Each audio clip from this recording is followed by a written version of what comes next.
one of the things that Michael Jackson ushered in, and what he took such fabulous advantage of, was a movement where African American culture went from being on the margins, where a couple of artists, a couple of singers and actors would cross over into mainstream American society, into a period in the 1980s where African American culture began to be at the center of American culture. So you have artists premiering on the pop charts, something that was unprecedented during his early years.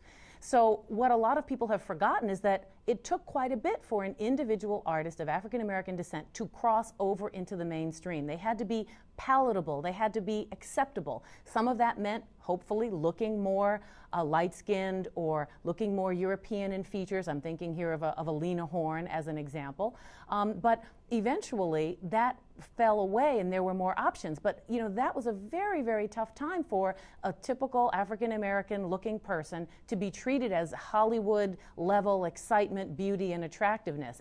And the Jacksons and Motown was very, very interested, both the group and the institution of Motown, very interested in crafting a crossover-ready brand of African American culture. And that had to do with how you looked, how you spoke, and how you brought what was essentially African American culture, but not that was too rough around the edges that might somehow offend. And you know, we've moved a long way, but quite frankly, we still have issues of color discrimination. We still have a priority of European features as more valuable than not. And so Michael's day is perhaps less extreme today, but it's by no means over.